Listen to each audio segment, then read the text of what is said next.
Ya está.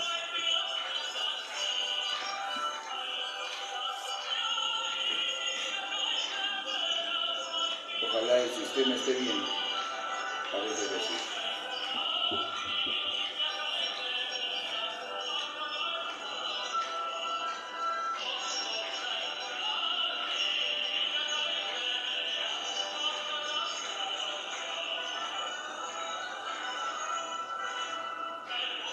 Yo lo estoy viendo en mi Está celular. bien, ¿no? Está bien el Y sonido. el escenario está espectacular, ¿eh? ¿Ah? El escenario está espectacular. Compañero Willer, un poquito más acá la silla.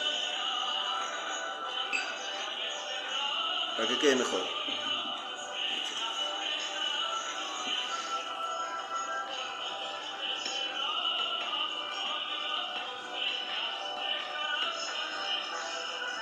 Conocí a Balicha yo. ¿Ah? Conocí a Balicha. ¿Tú conociste a Balucha? Sí, a la musa de inspiración. Viejecita, ya falleció. Viejecita. Era amiga de Alan. Alan es un amigo.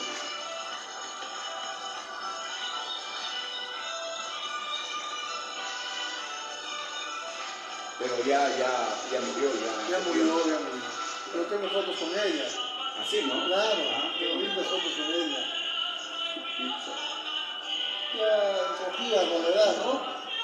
y bueno, es la Y música habladora. más expresiva que hay en el Cusco. Es casi el segundo himno del Cusco. José Carlos decía que esto fue una foto que se tomó después del terremoto de 1950. De hecho, la casa de la esquina está caída, pues. Claro. Lo que ahora es un hotel. Claro. Pero debe ser después, porque el Paraninfo se cayó también. El Paraninfo no se ve, está a este lado. No, claro, pero esa parte, la esquina, estaba derruida. Entonces, ahí no está. Y también la torre de la Merced estaba medio caída, ¿no? Entonces, debe ser unos añitos después, ¿sí?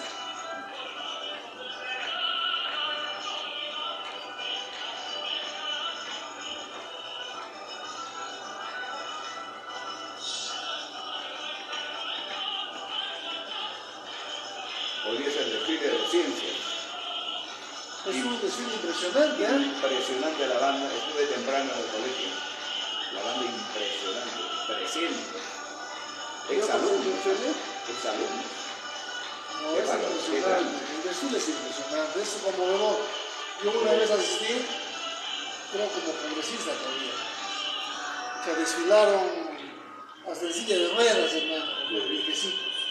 Ahora mucha gente está yendo así. Solito desfiló uno de una promoción. Viejecito. ¿Cómo es el amor a Mi tío fue director de ciencias, de su época, compañero Will. Nosotros la conocía a Mario Echeverría.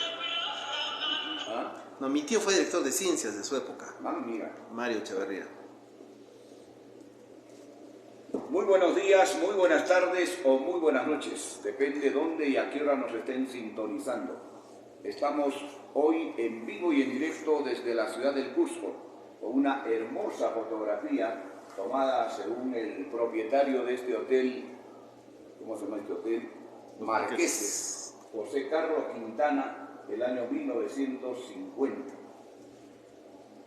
Un saludo muy especial para todos los que nos están siguiendo en este momento y todos los que seguramente se van a ir incorporando más tarde. Estamos con el secretario general del partido del Comité Ejecutivo Regional, Luis Wilson Ugarte, joven dirigente del partido, con quien hemos estado hablando en los preámbulos algunos temas, y que hoy vamos a compartir con él algunas partes de esa historia del Cusco, que naturalmente muy poco se conoce, pero que él sí lo ha vivido, especialmente desde el año 2001. Lucho, bienvenido, muchas gracias por tu presencia y gracias por acogernos en esta ciudad tan hermosa. Nos acompaña también una personalidad del partido a quien yo le debo mucho, que es Leonidas Céspedes, que está aquí con nosotros, que tuve la oportunidad de compartir con él anoche un café. Está con nosotros Fran Echevarría, que tuvo la gentileza de obsequiarme su libro, su última publicación el día de hoy. Lucho, muchas gracias por tu presencia, gracias por acogernos aquí en el Cusco. Gracias a ti por la gentil invitación, realmente contento de contar con tu visita. Sé que estás aquí porque la promoción Víctor Raúl ahí en la torre del colegio más emblemático que tenga el Cusco, colegio fundado por Simón Bolívar, ¿no? Está hoy día domingo, ¿no? En una reunión de todas las promociones, en un gran evento en la Plaza de Armas, y justamente tu promoción que cumple 50 años, tiene el nombre del jefe y fundador del aprismo, Víctor Raúl Aya La Torre, y esto para el Cusco, para los apristas del Cusco, realmente es significativo, así que bienvenido, y aquí listo a intercambiar algunas opiniones respecto a lo que es la presencia del aprismo en el Cusco. Cusco que está íntimamente relacionado a la vida política misma de Víctor Raúl Aya La Torre. Si Aya La Torre no hubiera estado en Cusco, tal vez no hubiera tenido el impulso vital, la motivación tan grande que le dio el haber estado aquí en 1917 y haber conocido de cerca, ¿no? Las condiciones en que el indio, ¿no? Vivía en una situación de explotación, de abuso por el gamonalismo. Relata él con expresivas palabras, ¿no? Cómo es que muchas veces el gamonal castigaba al indígena hasta cortarle la piel a latigazos, ¿no? Ese testimonio de este abuso hace que él realmente cambie y proclame en el futuro ser un ciudadano del Cusco. Entonces esa vinculación entrañable se logró en 1917, en que Aya La Torre había pedido trasladarse al Cusco como estudiante de la Universidad de San Marcos para cursar estudios en esta ciudad, en la Universidad Nacional San Antonio Abad del Cusco. Y allí fue que además pudo ocupar un cargo público, ¿no? El único antes de ser el presidente de la Asamblea Constituyente, el haber sido secretario de la prefectura del Cusco. Muy joven él, se involucra, viaja por todo sitio, incluso su firma consta en un acta fundacional de una provincia muy importante aquí en el Cusco, que es la provincia de Espinar, cuya capital es Yauli. Ahí está estampada la firma de Aya La Torre, lo que dice, ¿no? de su relación con el Cusco, que ha sido inspiración realmente de su formación indigenista, ¿no? De defensa de los derechos del indio, y que además genera pues una voz, ¿no? Que en el sentido de que ese evento tan importante que fue el Congreso, ¿no? De estudiantes universitarios, ¿no? En el Perú, orientado hacia una reforma universitaria, termine pues con la frase célebre que siempre recordamos aquí, ¿no? Que del Cusco nació el nuevo verbo y del Cusco surgirá la nueva acción. Y realmente esto ha vinculado fuertemente al aprismo con el Cusco y al Cusco con los ideales de Aya La Torre. Y bueno, hay una excelente introducción, porque es un preámbulo que nos va a llevar un poquito a seguir conversando sobre esa relación, esa vinculación del APRA con el Cusco, ¿no? O el Cusco, mejor dicho, con la historia del APRA, ¿no? Es muy significativa esa convocatoria de estudiantes que tú dices que se realizó en marzo de 1920, ¿no?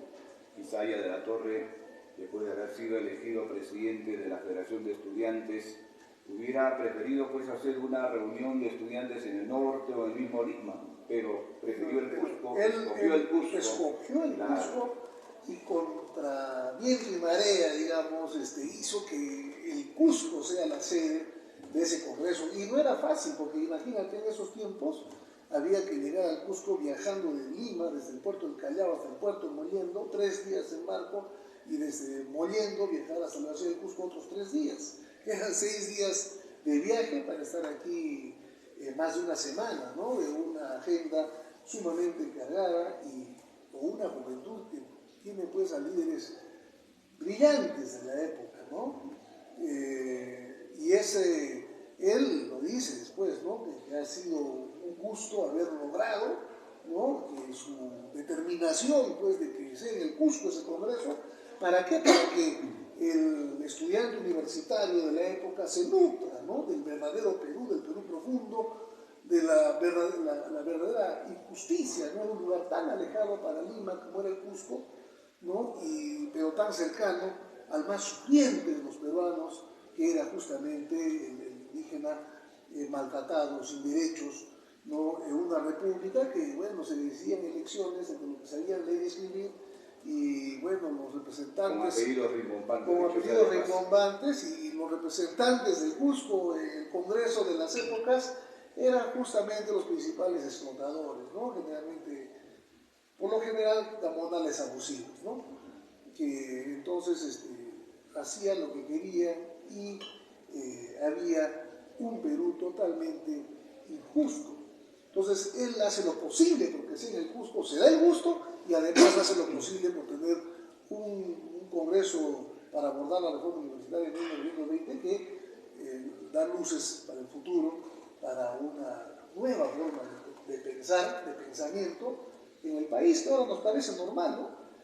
Con el transcurrir del tiempo, los analfabetos tienen derecho al voto, ¿no? Y en ese sentido los campesinos que no saben leer ni escribir tienen acceso al voto, y instituida en 1970. Claro, en la Constitución presidida por ahí La Torre, recién en 1979. Imagínate, ¿no? Porque algunos pensarán que esto es de siempre, ¿no? Pero esto es fruto de una conquista, de una lucha permanente del aprismo y de otras fuerzas, ¿no? Reivindicativas en el Perú, que hacen posible que el indígena, ¿no?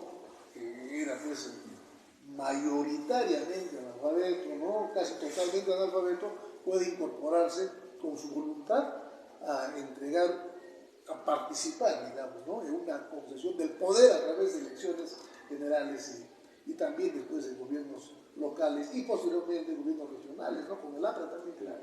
El Cusco juega un rol importantísimo en la formación del APRA, en los orígenes del APRA. Tanto así que ahí La Torre va a escribir en algún momento: sin el Cusco no hubiera sido posible formar el APRA, ¿no? Eso lo recoge muy bien el historiador Geli Villanueva en ese voluminoso libro que se llama Aya por Aya. Hay un capítulo, hay una etapa también trascendente en la historia del APRA y que tiene que ver con el Cusco y que tiene que ver con los cusqueños, fundamentalmente. Y es la organización, es la formación en la diáspora de la primera célula aprista en París. Me llama la atención los Rosas. Sí. Uno de ellos, por ejemplo, un descendiente de ellos es mi compañero de salón del Colegio Ciencias y parte de esa promoción de 1971. Pero obviamente los Rosas, como familia, como ese germen que fue del APRA y en la diáspora, tuvo un papel importante, ¿no? El APRA se organizó antes fuera del país, ¿no?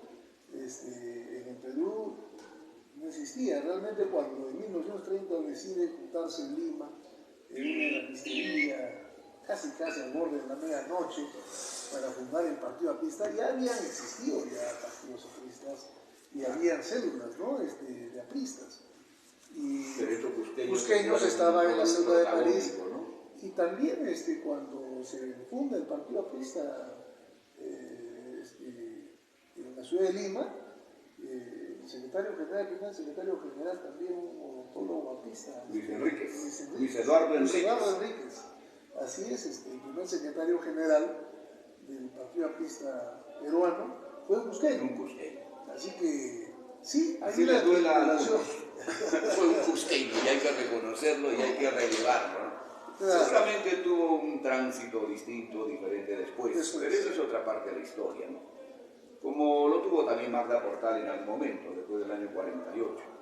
Pero, por ejemplo, en ese voluminoso libro que ha publicado Armando Villanueva, y que tú seguramente lo conoces muy bien, que se llama Los Inicios, que además es un libro muy pesado, y donde se publica adicionalmente el libro rojo, ¿no es cierto?, el cuaderno rojo, donde están las primeras actas de lo que tú estás hablando justamente de la fundación del Partido Aprista Peruano. En todas esas actas, de principio a fin, está la firma de Luis Eduardo Enrique como secretario general, Urcus Ella, ¿no? Impresionante, impresionante. Bueno, esa es una parte importantísima, querido Lucho, de esa primera vinculación, de esa primera relación que tú muy bien lo has narrado, lo has contado de una manera tan brillante el día de hoy. Podemos entrar a hablar un poco de lo que a ti personalmente ya te ha tocado vivir en tus inicios, para tomar un poco el nombre de ese extraordinario libro de Armando Villanueva. Yo tuve el privilegio, tuve el honor de conocer a tu querido padre en nuestra querida Quillabamba, ¿no?, de donde tú también eres oriundo, igual que yo. Yo conocí a esos apristas de esa época, todavía yo muy niño, yo no era ni siquiera digamos, nada que ver con el partido en esa época, pero lo conocí a ellos, ¿no? Cuéntanos esa parte. Bueno, de tus inicios ahí en el partido. En realidad, yo empiezo a cobrar conciencia cuando estábamos en una dictadura, ¿no? La dictadura de Velasco. Yo era un niño pequeño y desde entonces, en la escuela se narraban historias, pues, lo más próximo a la política, pues, era hablar de la revuelta que encabezaba Hugo Blanco, de Mesa Pelada y ese tipo de cosas, pero no había más. En el colegio, si se conocía algo de política, era porque los profesores, pues, a uno le ponían los libros de 7 ensayos para que tengamos que leer, ¿no? Y algo de literatura, ponían a Máximo Gorki con La Madre y ese tipo de temas. La verdad que no había, digamos, una vía democrática, y entonces en una dictadura hay una voz monocorde en todos los sentidos. Yo alguna vez le pregunté a mi mamá, y un día vi las paredes de adobe pintadas con letras blancas y eso, y decía APRA. Por todos lados estaba decía APRA. Le pregunté a mi mamá, ¿qué es ¿por qué ponen APRA, ¿no?, en las paredes? Y me dijo, es un partido político. Y por ahí se incluyó la conversación, no tenía idea de nada. Y yo llego a quinto de media, en pleno proceso ya de la caída, digamos, de retiro de Morales Bermúdez del Perú, claro, aspiro todavía las bombas lacrimógenas en mi colegio, en una protesta magisterial tremenda, en esa época de Morales Bermúdez, y ya empieza a hablarse de la Asamblea Constituyente, y ahí empiezo yo a tomar conciencia de la existencia de ahí en la torre, y alguien me dijo que era una excelente historia, y bueno, y fui leyendo y me identifiqué, pues, inmediatamente, ¿no?, con esa historia de lucha, de sacrificio, de entrega, de organización, que era el APRA y ahí en la torre. Y me sentía aprista ya. De modo tal que cuando ya yo no estudio medicina aquí, no había facultad de medicina en la ciudad de Cusco, salí de Quillabamba y luego me fui a Arequipa, que es la única facultad de medicina en el sur, y en los primeros días de la universidad, pues, hablábamos, antes de empezar las clases de política, se hablaba, pues ya empezaba a ver el lenguaje político, estaba, pues, en efervescencia, y yo ya estaba tomando posición allá en Arequipa. En Arequipa, ¿no?, de que era aprista. Entonces un compañero me tocó del codo y me dijo, cuando ¿tú eres aprista?, yo le dije, sí, no era inscrito, no, nada que ver, pero como tenía simpatía le dije sí, y me invitó. Los apristas nos reunimos tal día, en tal hora, en tal sitio, y me invitó, y ahí empezó mi vida universitaria y política en Arequipa. Yo tenía 17 años recién cumplidos. ¿Estaría Pedro Yugar como secretario general en esa época? En esa época yo conocí a dos líderes, que era Pedro Yugar y, bueno, Daniel Vera. Bueno, que había un muchacho Daniel Vera. Tenía relación con el que fue presidente también del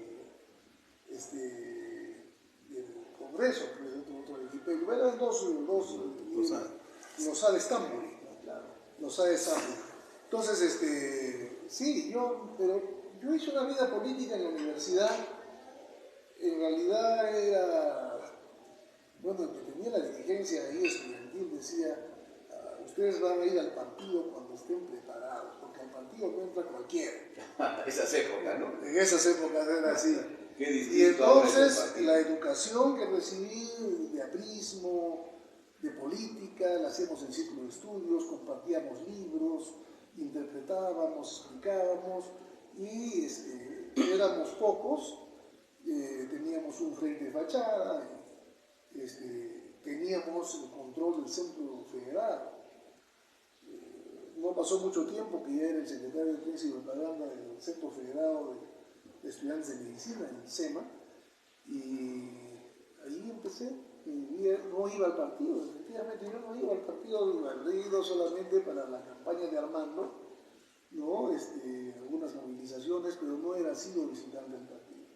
Había que estar bien formado para entrar ahí, esa es la verdad. Para ser parte de la Entonces ya, claro, ya después,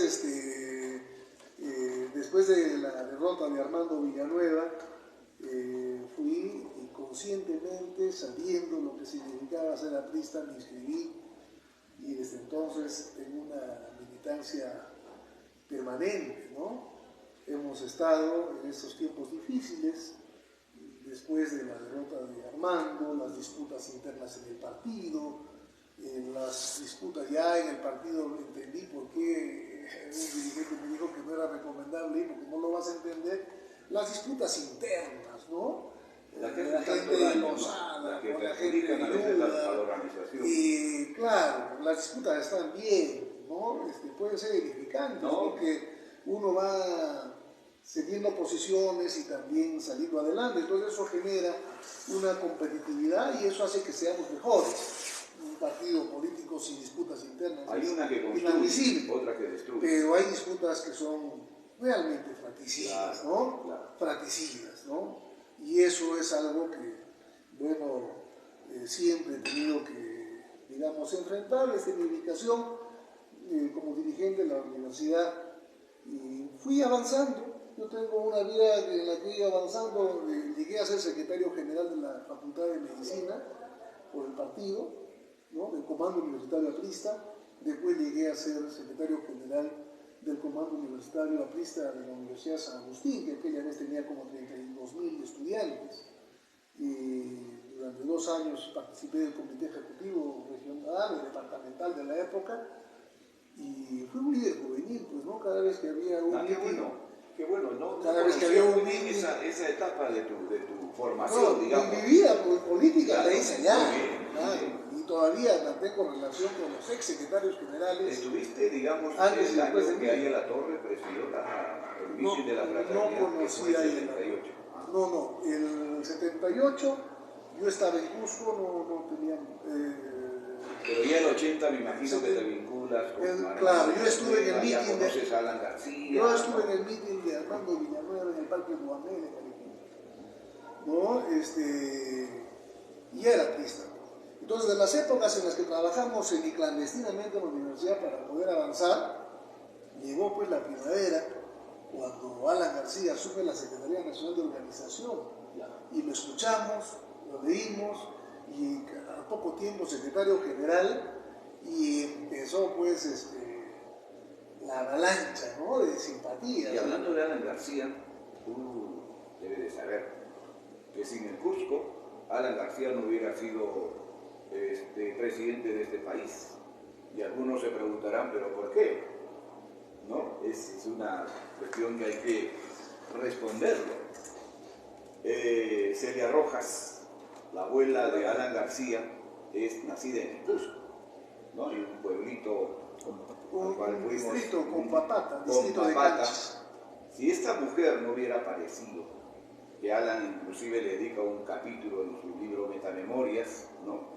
Y le llama una especie de a la consistencia, como le pone un título ahí. Bueno, pero si esta mujer no hubiera nacido, obviamente no hubiera nacido la mamá de Alan García y no hubiera habido Alan García, ¿no? Entonces creo que es otra enorme contribución del Cusco, ¿no? Claro, sí, cuando yo conozco a Alan, lo veo por primera vez, siempre relato esto, ¿no? Con propios y extraños, ¿no? Yo era el dirigente, le veía a los jóvenes que teníamos que estar atentos con un tema de seguridad y que teníamos que mantener el orden, ¿no? Y ver pasar al presidente, formalmente y solemnemente. Digamos, Alan ya había sido elegido presidente del país. Ya era candidato, era candidato. Y Alan se demoró como media hora desayunando en la casa de un compañero de un distrito pues, popular. Aquí en el Cusco. En Arequipa. Ah, en Arequipa, ya. Te digo, mi vida inicial política es en Arequipa. Claro. Y entonces ya pues después de esperar mucho tiempo, todos bien ordenados allí, sale Alan como a 50 metros de distancia, había pues el pueblo lo esperaba en las puertas, ¿no? Y era increíble pues, o sea, desde su tamaño, ¿no? Salió, camisita blanca, sobresalía todo el busto por encima del resto de las personas, una sonrisa increíble, una juventud increíble, un carisma de inmediato, sale y se empieza a desplazar airoso con su bandera en la mano y a saludar. Era un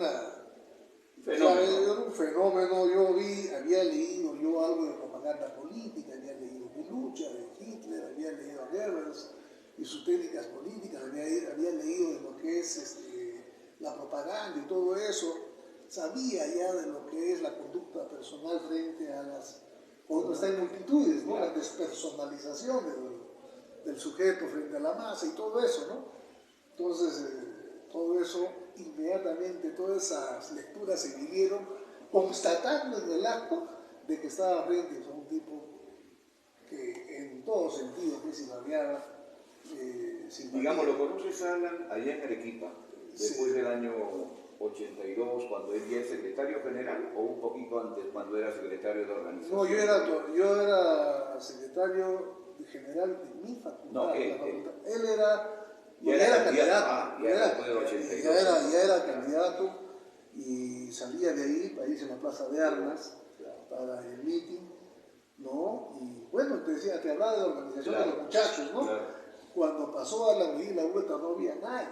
Todos se habían masificado, estaban ahí absolutamente se dispersaron ahí. Dispersos, absolutamente conmocionados, esa es la palabra, ¿no? Al punto que uno se acercó, como el más tranquilo de todos, se acercó con los ojos exaltados, así le digo, pero me dijo, me ha dado la mano. Ahí entendí que estaba yo frente a un hombre con unas cualidades extraordinarias. Entonces, ese fue mi contacto. Después continué. Digamos, la primera parte de tu experiencia. La primera parte de experiencia. Yo en realidad llego al Cusco ya como médico, ¿no? Me voy directo a mi tierra, a Quillabamba, a trabajar y reasumo mi actividad política después del golpe de Fujimori. Cuando vi a Fujimori dar su mensaje, dije, no, esto no puede ser.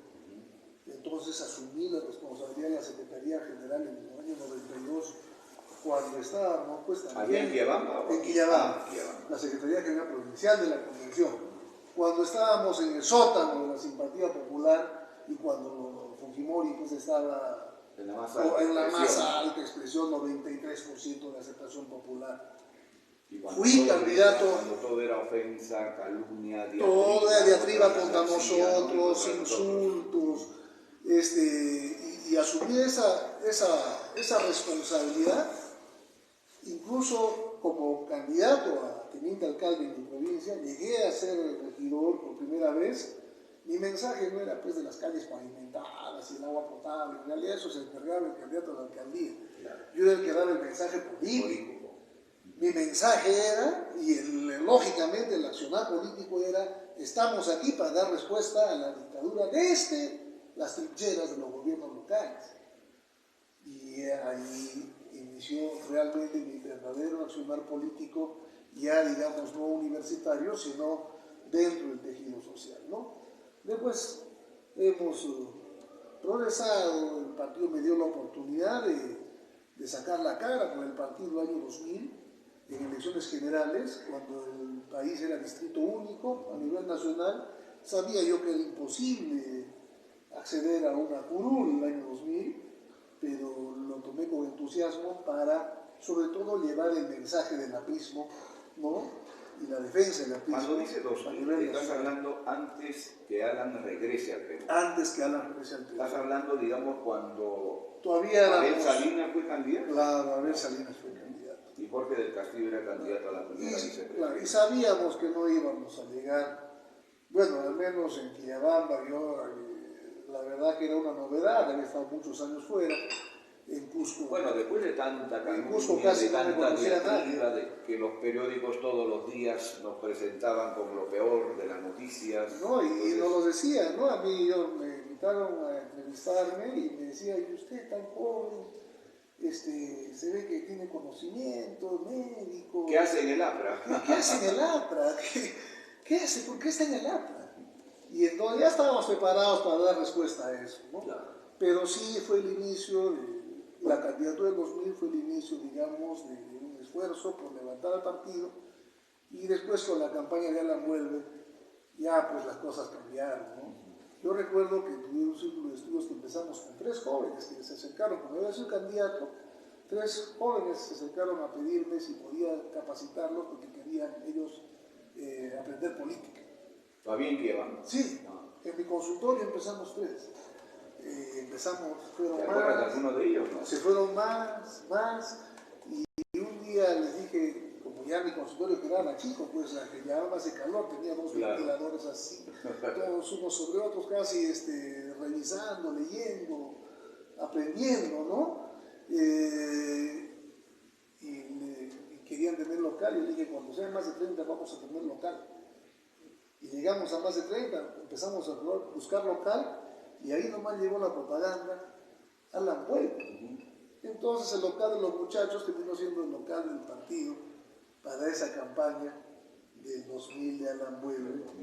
Y ya pues cuando llega Alan, ya pues es historia conocida, ¿no? Alan en 2001 por poco derrota a Toledo. Una elección que no quiso ganar, ¿no? No quiso ganar. No pudo ser. Y en Metamemoria se lo explica por qué no quiso ganar. Pero bueno, esa es otra historia. Pero eso es otra historia. Y ya, yo llego a Cusco ya para el año 2001, ¿no? Y desde entonces ya radico aquí. He estado fuera solamente para representar al APRA en el Congreso de la República del 2006 al 2011. Y seguimos aquí, ¿no? Y estaremos en el partido. Y esa experiencia que has tenido del 2001, digamos, para adelante aquí en el Cusco, ¿cómo fue? ¿Cómo te volviste a incorporar ya en las actividades mismas aquí en el Cusco? Bueno, eso es un tema de decisión personal, ¿no? Cuando estábamos en los círculos de estudios decíamos que si estábamos formados como cuadros del partido, ser un cuadro del partido significaba que uno podía estar solo en una comunidad y solo activarse y solo constituir un grupo para tener un comando de acción por lo menos del partido, ¿no? Así que ese es un dictado ya de la conciencia, ¿no? De la formación que había recibido en mis tiempos en la universidad, en las que había sido dirigente del partido, y ya pues uno asume un compromiso para toda la vida. Ya es mi forma de vivir, ¿no? Me preguntan a veces si voy a insistir en la política, les digo, no, bueno, pero uno ahora va a estar en este ese mismo momento eres el secretario general del Comité Ejecutivo Regional. Así es. ¿No? Es una tarea y una gran responsabilidad la que tienes. Pero en 2001, ¿cómo encuentras tú a la organización? Digamos, el regreso de Alan fue muy significativo, pero ¿qué pasó también en la organización en ese tiempo? ¿Cómo lo recuerdas? ¿Cómo lo vives? Bien, yo asumí el año 92 la Secretaría General, fui regidor por poco tiempo en realidad, contra mi voluntad. Aquella vez no había tanto papeleo para escribirse, el personero agarraba, llenaba los nombres, entregaba y el jurado los aceptaba. Y contra mi voluntad me habían puesto número 1 en la lista de regidores, fui regidor, pero yo no había hecho especialidad en medicina. Yo quería hacer una especialidad, así que tuve poco tiempo, tenía que volver a Arequipa, hacer la especialidad de Arequipa. He vuelto recién el año 97, 96, ya como especialista. En 97 nuevamente surge la idea, ¿no?, de participar en política, y el partido me autoriza a participar dentro de un frente independiente en la provincia de la Convención, y soy elegido primer regidor, teniente alcalde. El 97. El 97. Pero el 2001. Y el 2001 ya vengo aquí y recién pues tomo contacto, ¿no? Muchos de los que conocía desde las épocas universitarias como Comando Regional Aprista, ¿no?, el Comando Universitario de Cusco, teníamos encuentros en las épocas del 85 al 90, encuentros, ¿no?, en Puno, en Machu Picchu, ¿no?, nos conocíamos. Algunos de ellos estaban todavía, está el compañero Tomailla, por ejemplo, ¿no?, Víctor Raúl Tomailla, que seguía en actividad, pero muchos otros ya no nos encontré. Algunos habían ido a vivir a otros lugares del país y del mundo, y bueno, yo encontré en el partido, sí, como siempre, situaciones también de disputas, ¿no?, intrapartidarias. Logré contactar con los compañeros y no sé, no podía explicarlo yo mismo, pero logré en poco tiempo tener un sitio aquí en el Cusco. Yo llegué en 2001, en 2002 el partido me propuso ser el candidato a la presidencia del gobierno regional. Y fui presidente regional por algunas horas. ¿Qué pasó? ¿Cómo fue eso? A boca de urna, el ganador era el partido aprista en el Cusco y el presidente regional era yo. Eso duró más o menos unas 10 horas, esa información, ¿no? Al día siguiente la gente me llamaba para felicitarme porque se habían metido a la cama conmigo como ganador, me llamaban para felicitarme, pero ya la noticia era otra, que no había sido el ganador. Como ocurre en muchos sitios. Entonces, fue el año 2002, yo tenía residiendo en esta ciudad un año, y sí, fue un resultado importante para el partido y obviamente para mí, ¿no? Sí, habían disputas, yo mismo tuve que abrirme paso, ¿no? A nadie le dice pase usted en política. Yo mismo tuve que trabajar y abrirme paso, convencer a los compañeros que había que hacer cosas distintas, que había que trabajar, y confrontamos con dignos competidores, ¿no?, por la Secretaría General y por el liderazgo del Cusco. Estaban pues muy notables compañeros a quienes aprecio mucho, ¿no? Coco Viñasanque, que ha sido 3 veces ministro y que fue también secretario general del Cusco, igual que yo. Un gran compañero, ¿no? Claro, un gran compañero, pero en su momento competidores, ¿no? Bueno, pero eso con no los lo pocos hace del partido. En el partido, Conocí también. ese tipo de competencias son sanas porque finalmente son competencias fraternas, ¿no? Conocí también a Manolo Figueroa, el responsable de que yo fuera candidato a presidente del gobierno regional. Conocí a Juan Farrán, lamentablemente se trasladó a Lima y ya no contamos con él aquí. Y así fui conociendo a compañeros, ¿no? También compañeros de larga trayectoria, que yo recuerdo permanecen siempre en el partido, permanecían algunos de ellos, ¿no? Marco Antonio Olivares, que se hizo mayor ya no está con nosotros, es un gran amigo y consejero mío. Profesores, justo estuvimos hablando en la antesala con Fran Chavarría, un poquito la historia de él, de los años 70. Yo vine el año 72, ya cuando estaba ubicado en Lima, enviado por el partido trayendo la propaganda, cuando hubo aquí la reunión, la asamblea, la convocatoria del primer encuentro del SUTEP. Aquí se organiza el SUTEP en septiembre de 1972. Y Marco Antonio Olivares era el hombre más emblemático que tenían los profesores apristas, que tenían mucha fuerza además, no solamente en el Cusco, sino en todo el país. Y me trae muchos recuerdos. Un gran tipo. Se hizo con la diferencia de edades, se hizo un compañero, amigo, realmente con un trato paternal sobre mí. Tengo el mejor de los recuerdos, ¿no? Igualmente el compañero Siriaco Vargas, ¿no? Era nuestro Armando Villanueva del Cusco. Claro, en ese tiempo, pues, nuestros cuadros mayores, ¿no? Ruperto Figueroa, que había sido senador, Cazorla, mismo Leonidas Céspedes, compañero en ese Leonidas tiempo, Céspedes, pues, militaba en la juventud, él era joven, pues, en ese época. No, y que sigue como un joven, no, por supuesto, digo en edad, pegando su tiempo, claro. su cariño, su esfuerzo al partido, así que la verdad que patriarcas del partido ahora. Son ejemplos, ¿no? Un ejemplo de militante, realmente aquí está el compañero Leonidas, un ejemplo de militante.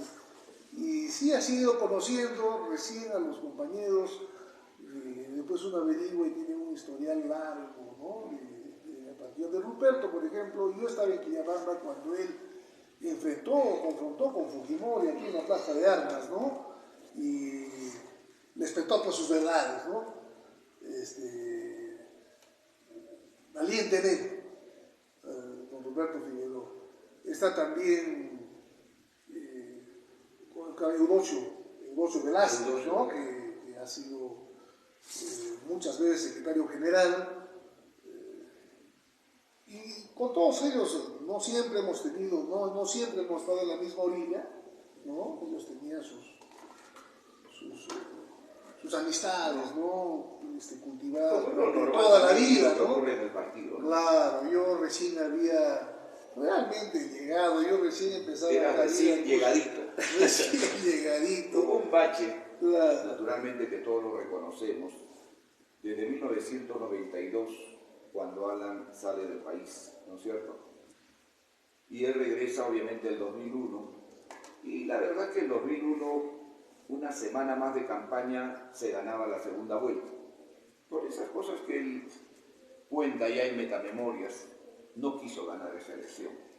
Pero más allá de eso, hubo un momento en el cual el partido se fortalece, ¿no? Y sobre todo en el 2003, la campaña en los gobiernos regionales es muy exitosa, tanto que de los 24 a 25 gobiernos regionales se gana la mitad, ¿no? Y en los gobiernos provinciales, de los 140 y pico que hay de provincias, se gana también la mitad, las ciudades más grandes. Pero en el 2006, ¿no es cierto?, el APRA, con Alan García a la cabeza, va a ganar la elección, la segunda vuelta. Esa etapa, ese tránsito, ese caminar al 2006, donde tú eres elegido congresista de la República, ¿qué significado tiene para ti? Bueno, es una reivindicación, ¿no? Primero al propio Alan García, que había sido tratado como un gran ladrón. Se habían inventado temas sobre él, injustamente. Él no respondió lapidarmente. Cualquier otro se hubiera dedicado a contestar a gente como Pope Olivera, ¿no? Que inventó el informe LARC de una falsedad. Se inventaron un montón de temas que la historia se ha encargado de desmentir. Y era una reivindicación también del APRA, porque obviamente, movido por la emoción social, ¿no? Se emprendieron políticas económicas de corte pues, keynesiano, ¿no? Sacar dinero del tesoro público para incentivar un incremento en la producción, detener la inflación. Todo eso tuvo un efecto de 2 años que nadie recuerda, ¿no? En los que hubo una expansión de la industria de la construcción, por ejemplo. Mucha gente hizo su casa. Estás hablando ya del gobierno del gobierno aprista del 85. ¿No? Entonces, del 85 al 90, que terminó en términos inflacionarios, puede ser una catástrofe.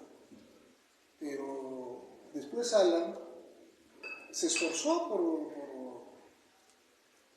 se esforzó tremendamente por no cometer ni una pizca de lo que antes se había cometido, ¿no? De materia Económica, de disciplina fiscal, y con sus repercusiones económicas en la inflación.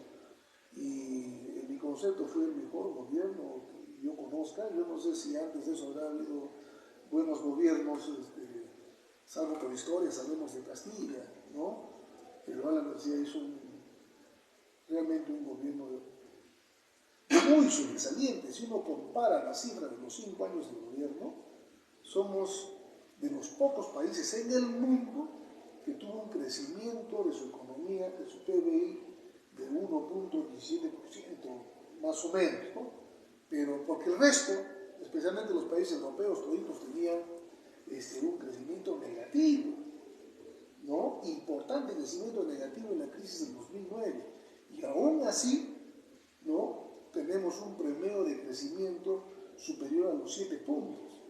Eso pues es totalmente superior a todos los gobiernos del presente siglo, ¿no? Y de los que yo conozco, ¿no? Porque conozco hasta la época de la UNDE, primer gobierno, ¿no? Y perfectamente, y sin duda no hay quien alcance eso. Pero no solamente es un crecimiento económico,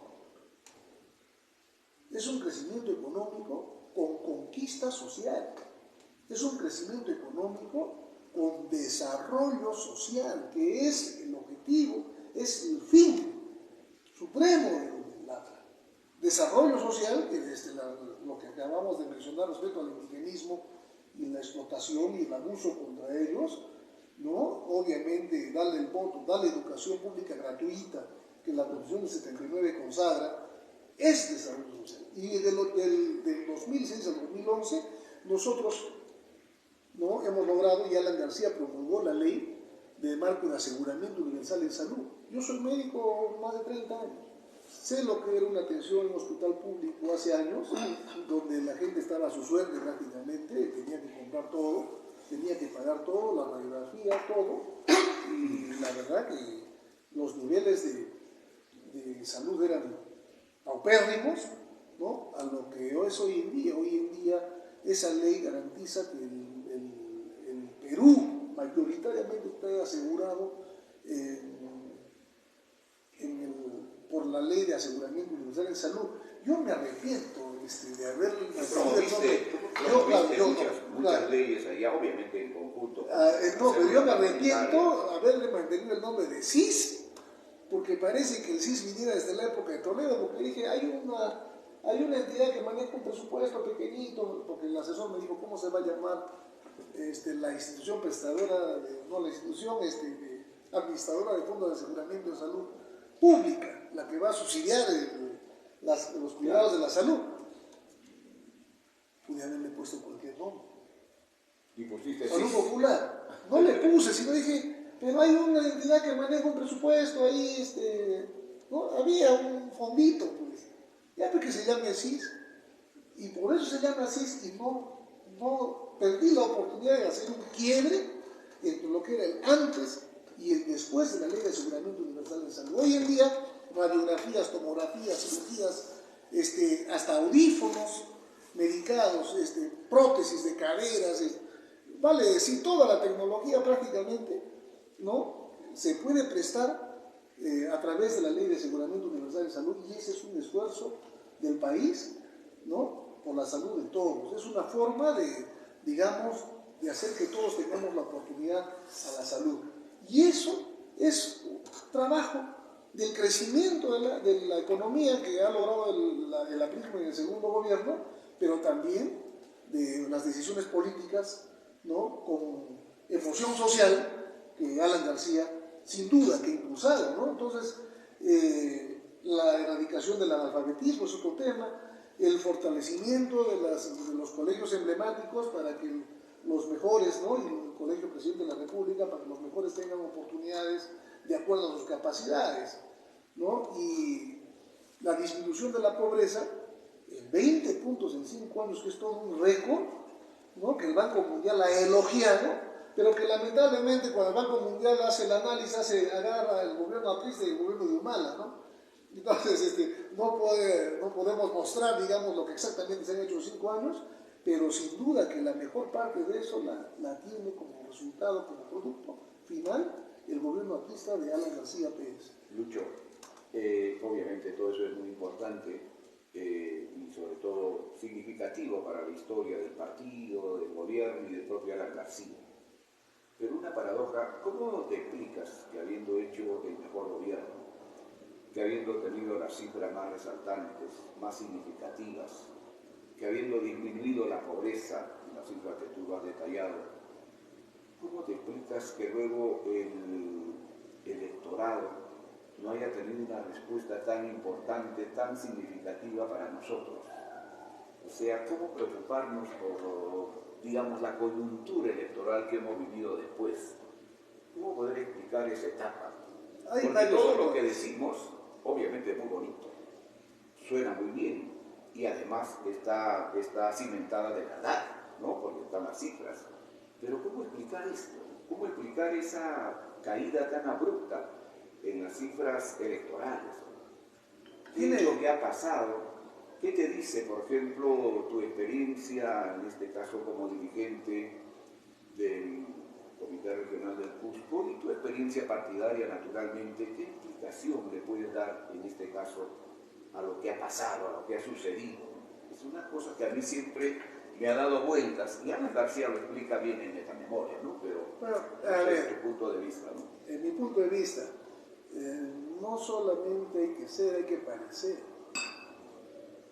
¿no es cierto? Claro. No solamente hay que hacer, sino hay que parecer que estamos haciendo, ¿no? Las percepciones en política son la realidad, y las percepciones no solamente es porque estamos viendo, sino porque existen pues propagandistas de lo contrario. Entonces aquí ha habido un problema de comunicación. El partido no ha sabido comunicar como partido suficientemente, eficazmente sus logros. El gobierno tampoco lo ha hecho. Alguna vez yo conversé con el presidente García en el avión presidencial. Él tuvo siempre la gentileza de darme todo el espacio del viaje para conversar sobre el Cusco, sobre mis proyectos de ley. Ahí se comprometió con proyectos que yo presenté, y ahí conocí también sus... Entonces yo le dije una de esas oportunidades de que había una campaña antiminera, que había una organización que aprovechaba el tema ambientalista, el tema indigenista, pero que eran pues gente militante, ¿no? De ideas de izquierda comunista, ¿no? Los que estaban armando todo esto.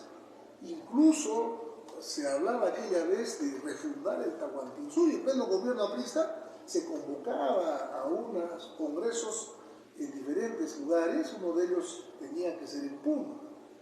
Entonces, y yo veía la dificultad porque había una campaña feroz contra la minería, por ejemplo. No contra la minería informal que destruye Puerto Maldonado, había una campaña feroz contra la minería formal, que en realidad es un pretexto. Porque en realidad la campaña es contra la gran inversión, contra el gran capital, porque hay el concepto de que hay que luchar contra estos enormes capitales que son capaces de sacar la riqueza en la tierra.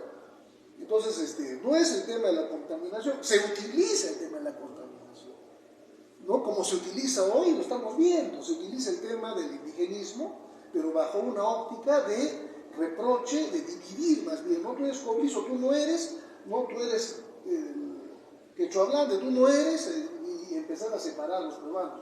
Es una actividad divisionista, disociadora. Bueno, entonces yo aquella vez le dije al presidente, el Estado tiene que defenderse. El Estado tiene la capacidad de tomar los servicios de sociólogos, antropólogos, comunicadores, ¿no? Expertos en semiología, ¿no? En la comunicación, para revertir este tema, porque se ha demonizado la minería y en base a eso se golpea duramente al gobierno. Y el presidente, ahí yo lo recuerdo, y la verdad él confiaba mucho en que las obras hablan por sí solas. Él me lo dijo. Él me lo dijo. Y incluso hizo mención a Odría, ¿no? Que con sus obras el hombre se había hecho popular. pero al final lo convencí para que ya lo vamos a hacer, pero en realidad no vi el fruto de una política de comunicación, porque estamos en un país descentralizado. Estamos en un país descentralizado, entonces hay un disloque entre lo que hace el gobierno nacional, ¿no? Cuya comunicación llega, pero no llega bien al profundo del país, ¿no? Porque ¿qué pasa cuando un gobernante regional dice: hemos conquistado presupuesto para esta carretera y hemos tenido que patear la puerta del centralismo?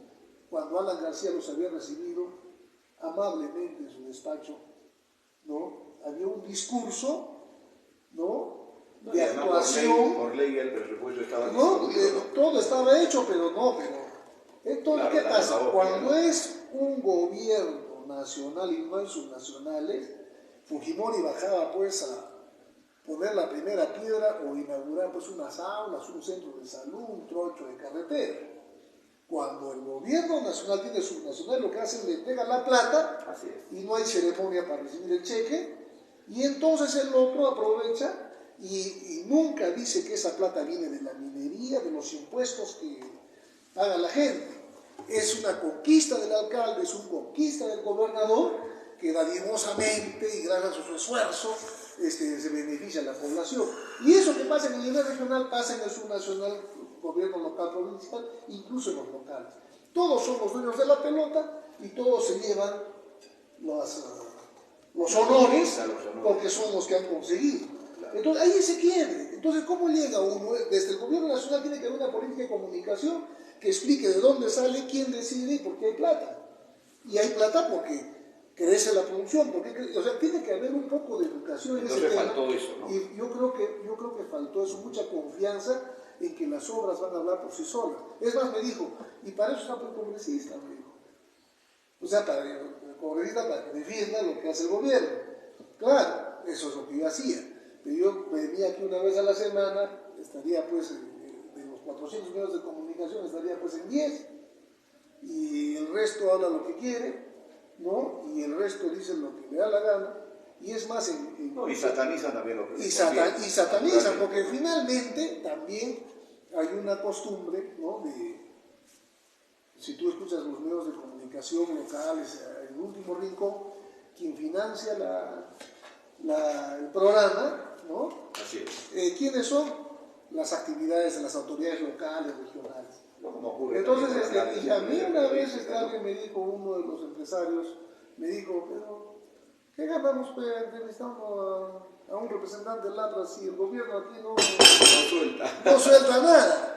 Pero estamos en austeridad. ¿Qué austeridad? Si yo estoy viendo en el comercio tremendas páginas que contratan en la República, en el Canal K, y de verdad, el mismo presidente me dijo, también corroboró eso, porque me dijo, no, si hay una campaña para no sé qué tema, que está en todos los medios, ha salido en el comercio.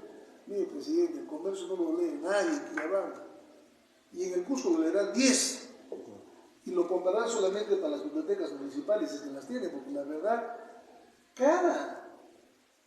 cada espacio del país tiene su propio mundo, es un microcosmos.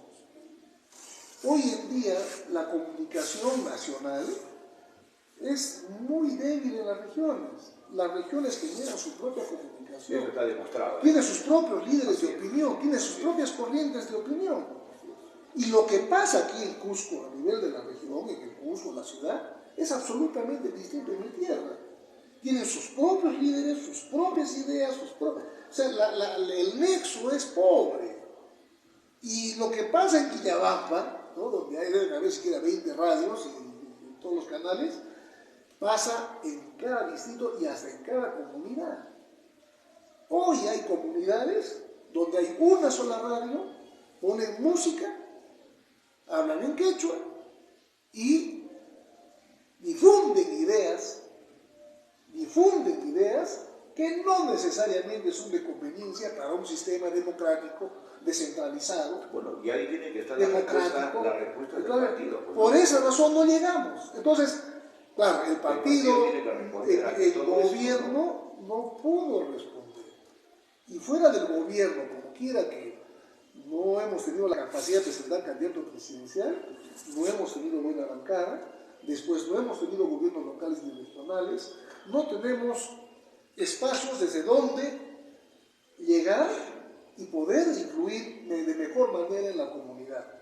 Esa es una debilidad. Bueno, no estamos siendo, a pesar de que hemos sido siempre buenos propagandistas, hay en la Torre no un propagandista increíble, no tenemos la capacidad de llegar, no tenemos la capacidad de explicar, entonces entre nosotros nos explicamos, entre nosotros gritamos, entre nosotros nos sentimos pletóricos de emoción en nuestro partido, pero el de afuera no nos entiende, no nos comprende, no sabe. Hay que ir a la conquista de eso. No sabe. Querido Lucho, hemos estado una hora en esta conversación contigo.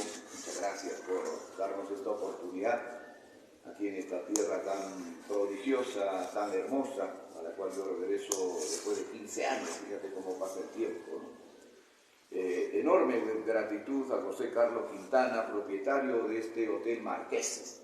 Nos ha dado el honor de estar aquí estos 3 días en el Cusco. Mucha gratitud a él y gratitud a todas las personas que han hecho posible que vengamos, especialmente a la promoción de mi colegio. Ahora mismo me voy a ir al desfile de ciencias promoción aquí en la Plaza del año 71, y uno de los que apoyó, ayudó con tanto esfuerzo está aquí, que es Leonidas Vélez, ¿no? O Leonidas Céspedes, ¿no? En esos tiempos, del año 71, me acuerdo mucho. De manera que, Lucho, muchas gracias por tu presencia. Estaremos en cualquier oportunidad otra vez aquí en el Cusco, y además pidiéndote 1000 disculpas, ¿no? Yo debería de venir en el mes de febrero a los actos del Día de la Fraternidad, pero problemas que tuvimos en el museo me impidieron salir ese día, ¿no? Pero bueno, en algún momento estaremos con ustedes otra vez aquí en el Cusco. Gracias a ti, Wildo, por tu visita. Espero que nos ven, sepan que aquí en el Cusco estamos procurando realmente salir adelante con nuestra organización. Nos decepcionan las confrontaciones que hay en el nivel central en Lima, decepcionantes, no contribuyen en nada realmente al resurgimiento del partido. Pensamos que la legitimidad de las dirigencias se logra inscribiendo a todos los que quieren inscribirse como apristas y tomando, ¿no?, en cuenta la voluntad de esos compañeros, ¿no?, de esos militantes a la hora de tomar decisiones. Necesitamos un Congreso Nacional que defina de una vez la legitimidad de las mayorías en el partido, luego de un proceso sano, amplio, de la inscripción de todos sus militantes. Y junto con eso, obviamente, ese Congreso ordinario, abordar en ese Congreso el tema estatutario, ¿no?, modernizando el estatuto, poniendo el acorde a la tecnología de estos tiempos. Pero también pedimos que se convoque ya a un Congreso extraordinario para reafirmar ideológicamente, doctrinariamente, las ideas del partido y también actualizar programáticamente el mensaje del partido.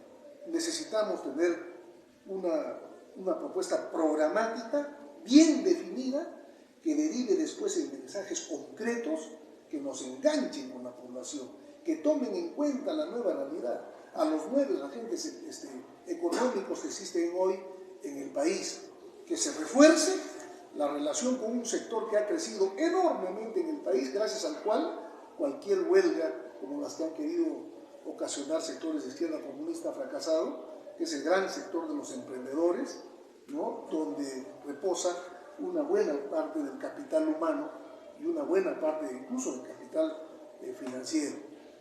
Hay mucho de lo que tenemos que hablar, pero tenemos que hacerlo con un propósito edificante. Yo llamo desde aquí a quien pueda hacer algo desde Lima para que tome en cuenta estas palabras y ayuden a quienes estamos lejos en situaciones difíciles defendiendo el aprismo, nos ayuden a hacer de que el APRA crezca. Es la mejor opción hacia el futuro. por un lado tenemos un mensaje reforzado ahora con el triunfo de Milei en Argentina, de liberalismo, ¿no?, radical, y por otro lado tenemos el acecho de fuerzas de izquierda comunistoide, ¿no?, que en su propósito de destruir al APRA persisten y con ideas que no le van a hacer nada bien al país. Nosotros somos esa alternativa que va hacia la conquista de derechos sociales, pero que se preocupa también o principalmente del crecimiento económico que puede financiar cualquier acto de justicia social con los más desposeídos de nuestra patria. Gracias. Muy bien, no, gracias a ti, querido Lucho, por esta oportunidad. Y claro, todos estamos de acuerdo con que hay que seguir trabajando, hay que seguir laborando por los ideales de Aya de la Torre, hacer posible que el partido esté unido, que el partido esté junto, ¿no es cierto?, pero también pedir que exista transparencia, ¿no?, que exista en este caso lo que hicimos nosotros hace poco, el inventario que presentamos de la Casa Museo Aya de la Torre.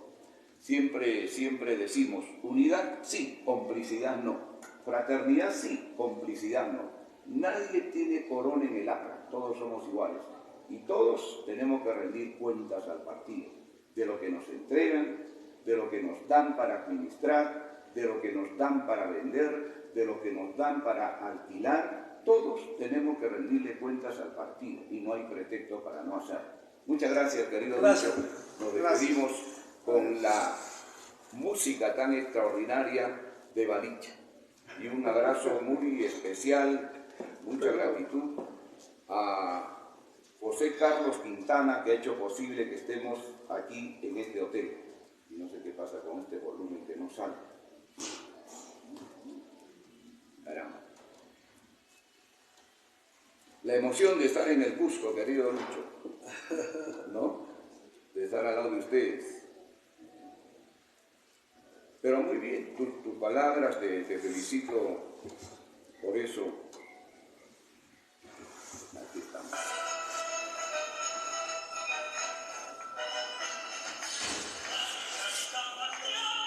Muy bien, si no funciona uno, funciona el otro. Bien. Gracias, querido Lucho. No, gracias a ti. Ya, un ratito. Gracias, querido Franco. Gracias por el libro, que lo comentaremos en algún momento.